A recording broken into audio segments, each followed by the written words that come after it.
Today we're going to talk about deceptive practices by the police. How do you know the police are lying? Yeah, that's a joke. Their lips are moving. Well, anyway, everything about their jobs is trickery.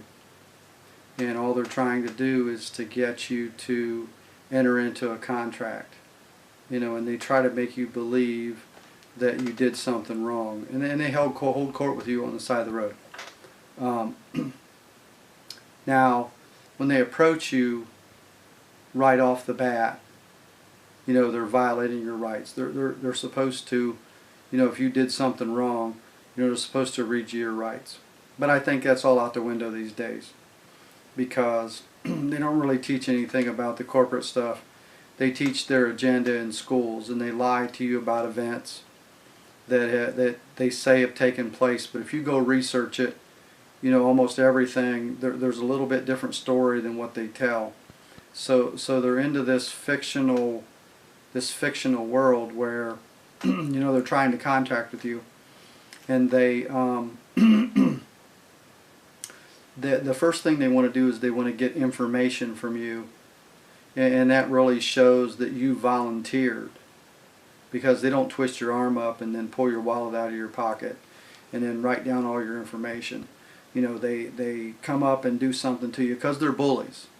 I mean, flat out, they're bullies. And some of them get carried away, and you can catch them on other YouTube channels where they've caught them out on the street doing bad stuff to people that didn't deserve it.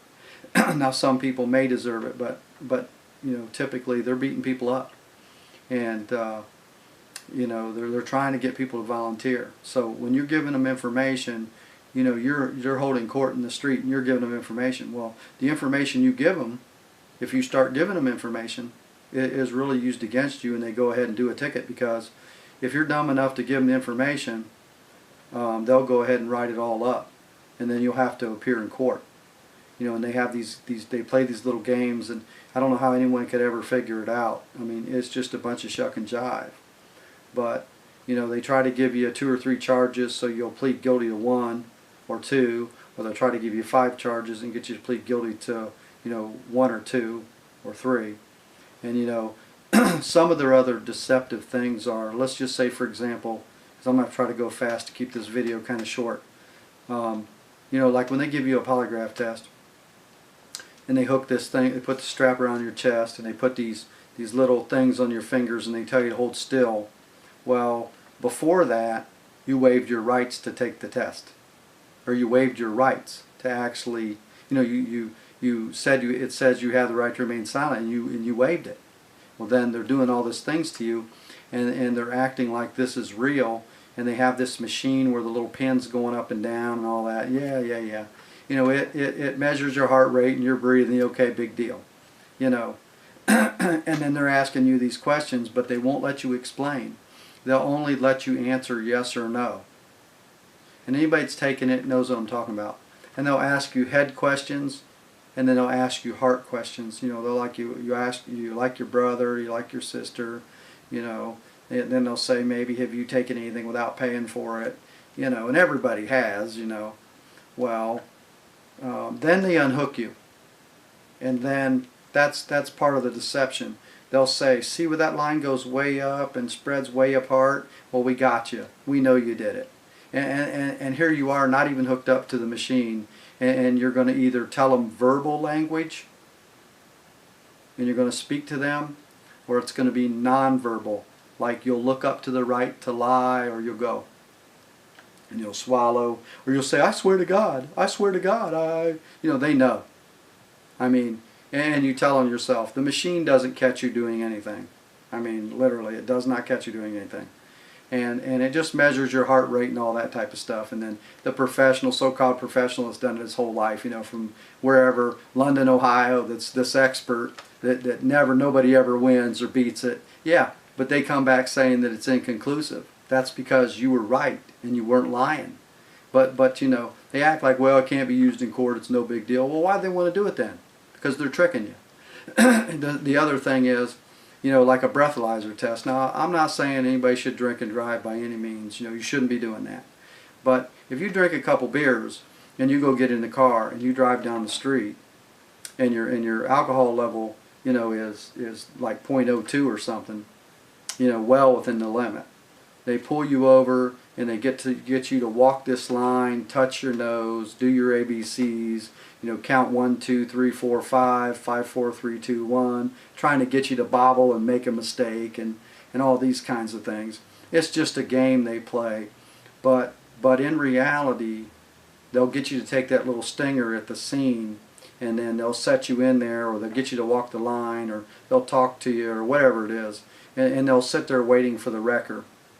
And then by the time the wrecker gets there and they fill out their report and you're in the back of the car, you can't believe it. And he's telling you how nice of a guy you are, but you know, he can't believe that you're out there intoxicated and all this. Well, what he's doing is he's waiting for the alcohol content in your air to rise. Within 2 hours, they get you to the station, and then they give you the official test when you haven't even been driving for the hour and a half to 2 hours, depending on how far they are away from your police department. Well, at the end, when they get you to the station and then you're signing that you'll take the test, it tells you that you can get a blood test. Well, it goes down, the alcohol content goes down within a 2 hour period. So, you know, the smarter people that's only had a beer or two will go get the blood test and they'll pass the test. You know, so that's kind of the trickery.